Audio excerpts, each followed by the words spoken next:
Hello बच्चों, मैं विशाल sir LBS शिक्षण संस्थान में आपका स्वागत है। चलिए कक्षा 12 के रसायन विज्ञान के टॉपिकों में हम और आगे बढ़ते हैं, लेकिन उससे पहले एक बार पुरानी टॉपिकों पर चर्चा करेंगे।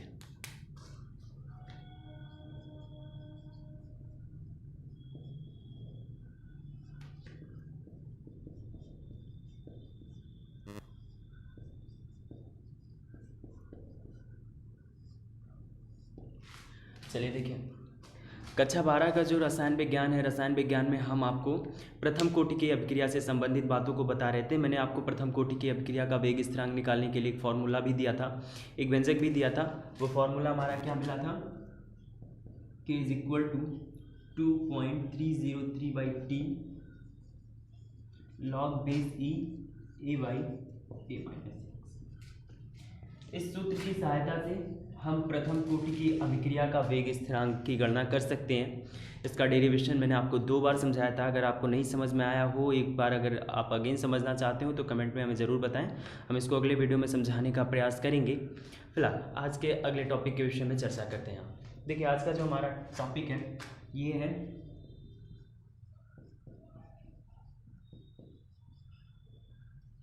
अभिक्रिया का अर्ध आयु काल।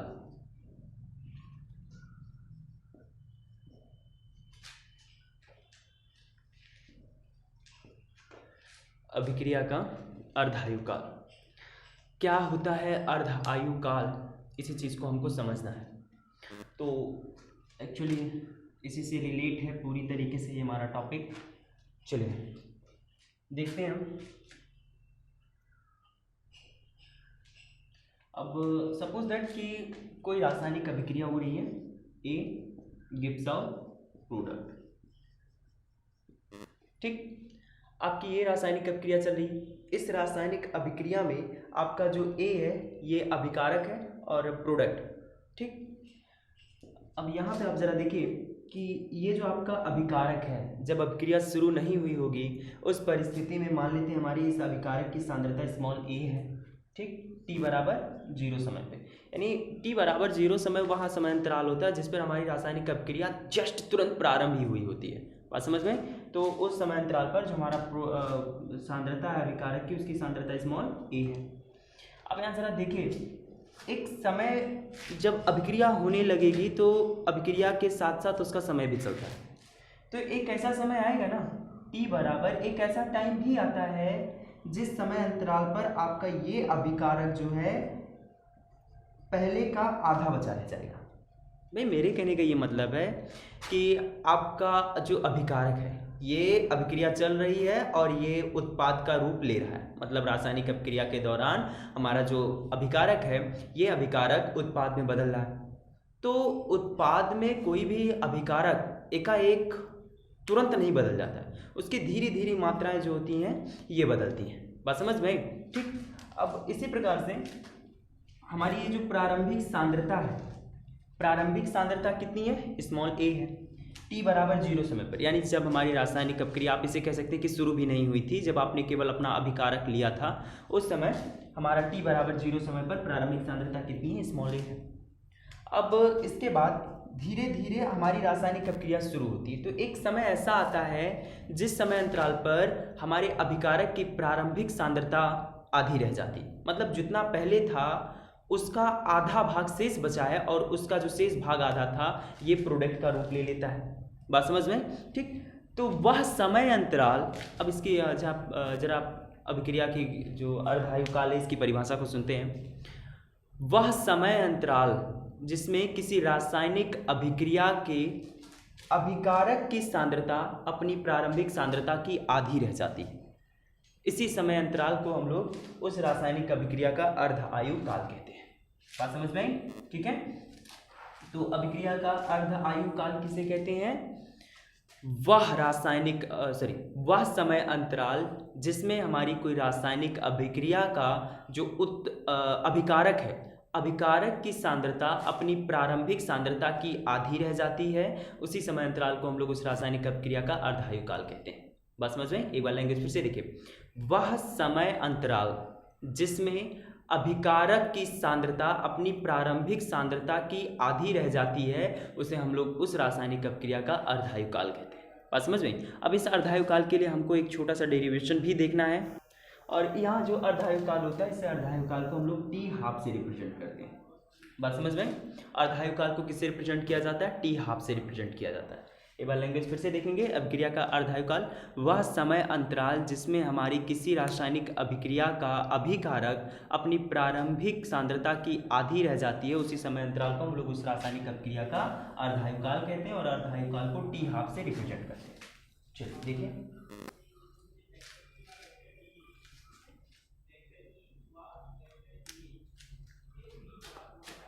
तो इस रासायनिक समीकरण के बराबर 2.303 by T log 10 log a by a minus x by base 10, इस इक्वेशन को हमने प्राप्त किया था। पूरा डेरिवेशन मैंने आपको समझाया था। इसी समीकरण से चलते हैं, और अभी मैंने बताया कि हम इस बार अर्ध आयु काल निकाल रहे हैं। इस बार क्या निकाल रहे हैं? अर्ध आयु काल निकाल रहे हैं।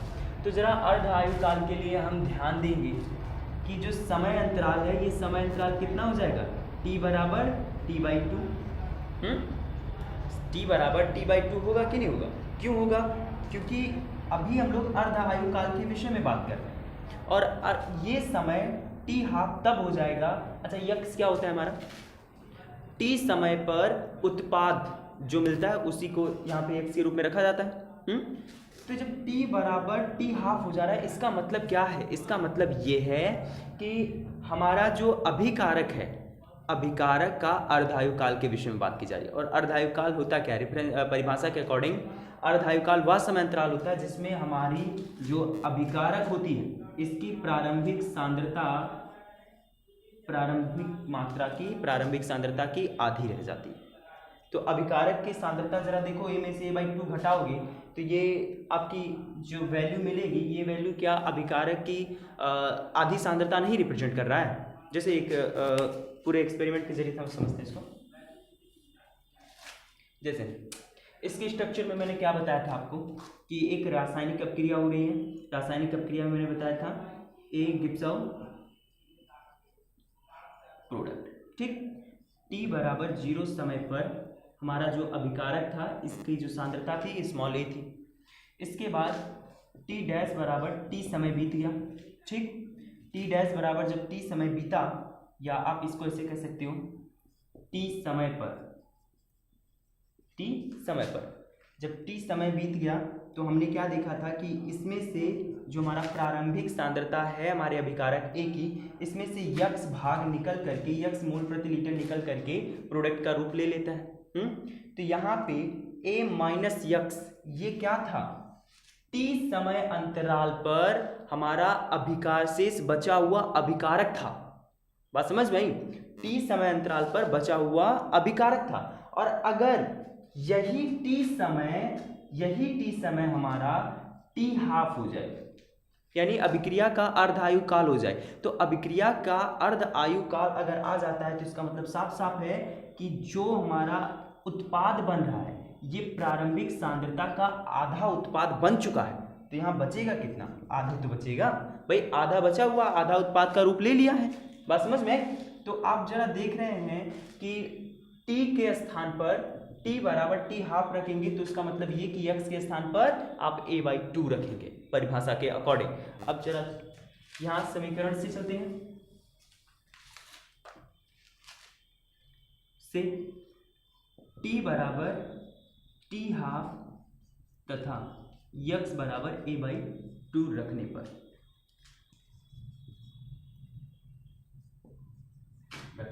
देखिए क्यों रखा जा रहा है, उसका रीजन अभी मैंने बताया कि अब इस रासायनिक अभिक्रिया में हम अपना अर्धायु काल ढूंढ रहे हैं, तो अर्ध आयु काल को t हाफ से, और अगर यहाँ समय अंतराल t हाफ हो जाएगा तो जो अभिकारक की सांद्रता है t समय अंतराल पर वो t हाफ के अकॉर्डिंग हो जाएगी।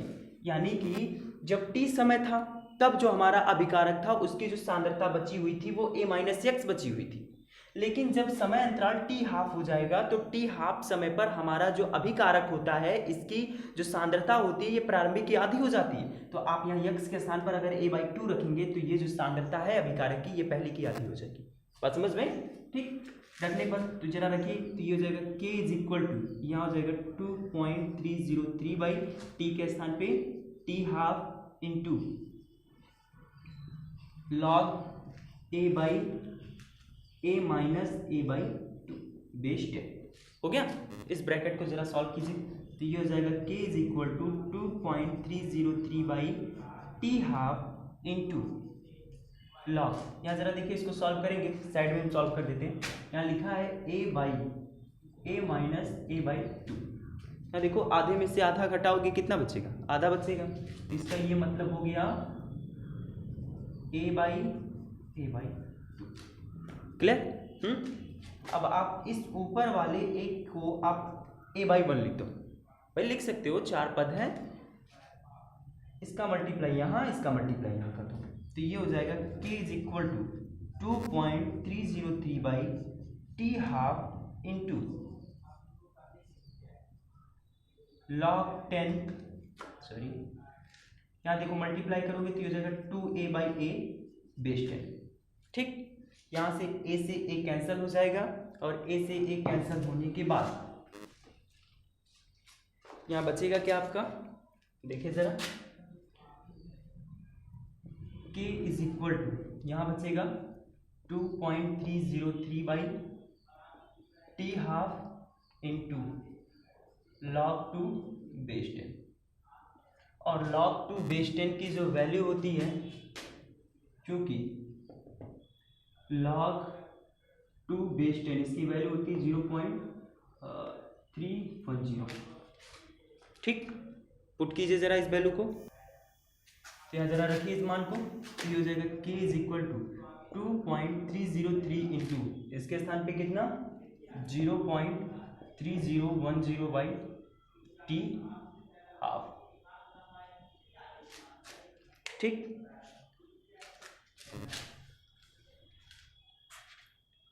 अब यहाँ पे k इज इक्वल टू इनका आपस में मल्टीप्लाई करेंगे 93 बाई टी हाफ, या यहाँ से T half is equal to, देखिए इसका मल्टीप्लाई इधर, इसका मल्टीप्लाई इधर करें 0.693 बाई के। ये अर्ध आयुकाल तथा अभिक्रिया के वेग स्थिरांक में संबंध हो गया, बात समझ में आई? ठीक है, ये हो गया हमारे अभिक्रिया के अर्ध आयुकाल तथा वेग स्थिरांक में संबंध। इस टॉपिक पर हमें कई सारे न्यूमेरिकल लगाने, तो चलिए सबसे पहले हम जो अभिक्रिया का वेग स्थिरांक था, प्रथम कोटि की अभिक्रिया का वेग स्थिरांक था, इस पर सबसे पहले न्यूमेरिकल्स देखते हैं। चलिए इन पर आधारित हम कुछ न्यूमेरिकल्स देखते हैं।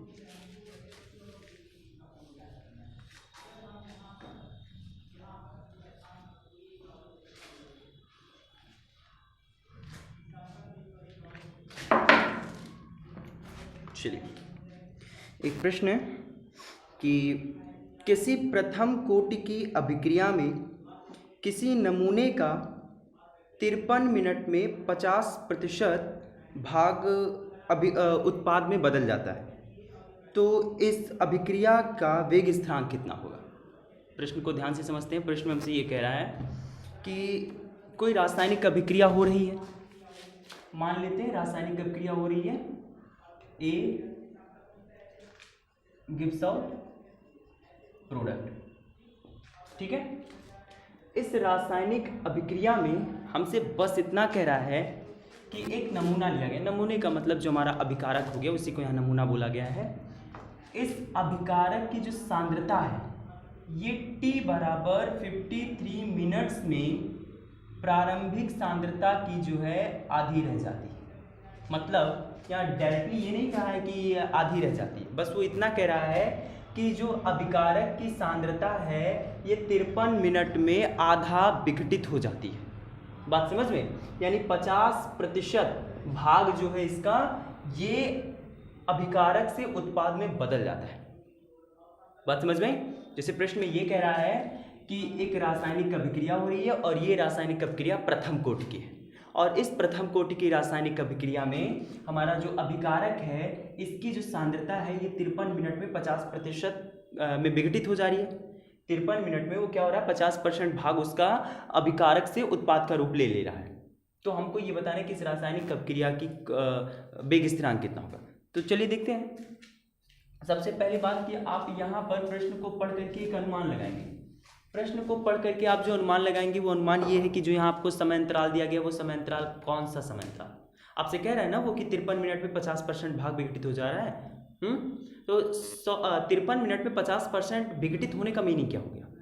इसका मीनिंग ये हो गया कि हमको अर्ध आयु काल दिया गया है। जैसे देखो अब क्रियम कह रहा है ना कि ए गिव्स आउट प्रोडक्ट, ये कह रहा है ना कि 53 मिनट में 50% भाग विघटित हो जा रहा है। तो देखो जिस समय अंतराल में हमारे अभिकारक की सांद्रता अपनी प्रारंभिक की आधी रह जाती है उसी समय अंतराल को तो हम लोग अपक्रिया का अर्धायुकाल कहते हैं। तो इसका मतलब ये जो 53 मिनट है ये हमारा अर्धायुकाल है। बात समझ में? ठीक, तो ये प्रश्न में हमको दिया गया है अर्धायुकाल।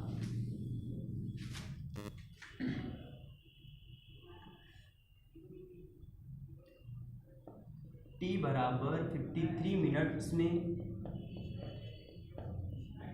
मिनट में अभिकारक का 50% विघटित होने का अर्थ है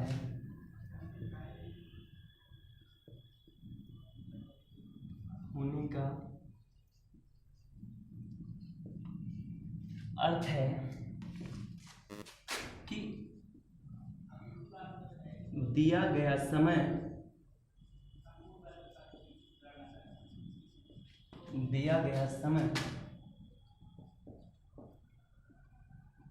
अर्ध आयु है, अर्थात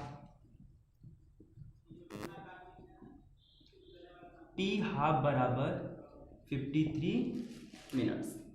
बात समझ में? आप यहाँ चीज़ ध्यान रखेंगे कि हमें अभिक्रिया का वेग निकालना हो या अभिक्रिया का वेग स्थिरांक निकालना हो या फिर अर्धायुकाल निकालना हो, जो समय हमको जिस रूप में दिया रहेगा हम उसमें छेड़खानी नहीं करेंगे।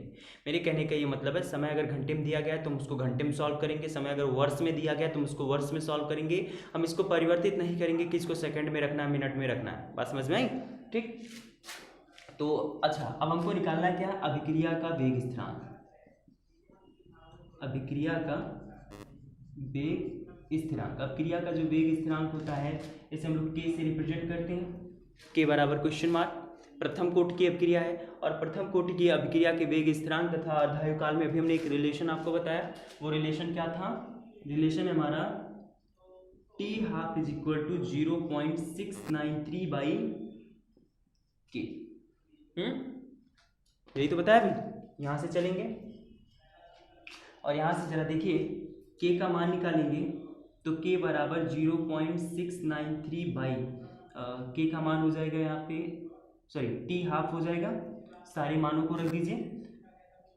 चलिए देखें के का मान निकालना है, के को ही होल्ड करेंगे 0.693 बटे, यहाँ देखेंगे टी हाफ का मान कितना दिया गया है 53 के बराबर। इनको आप डिवाइड करेंगे, डिवाइड करने पर जो आपका आंसर आएगा वही आंसर इस रासायनिक अपक्रिया का वेग स्थिरांक हो जाएगा और मात्रक इसका आप मिनट इनवर्स लिखेंगे, मिनट इनवर्स या प्रति मिनट लिखेंगे। बात समझ में? ठीक है, तो आज के लिए बस इतना ही। अगर इनमें से आपको कुछ भी टॉपिक नहीं समझ में आया है तो आप हमें कमेंट में बताएंगे, हम उसको अगले वीडियो में समझाने बताने का प्रयास करेंगे। जो चीज़ें आपको नहीं समझ में आए आप उसको कमेंट में लिखिए और जो चीज़ें आप यहाँ से नोट कर सकते हो बताई गई चीज़ों को आप उन्हें नोट करते रहिए, आपके लिए बेहतर है। ठीक है, तो बाकी पढ़ते रहिए, जो चीज़ें नहीं समझ में आए आप हमको बताएं।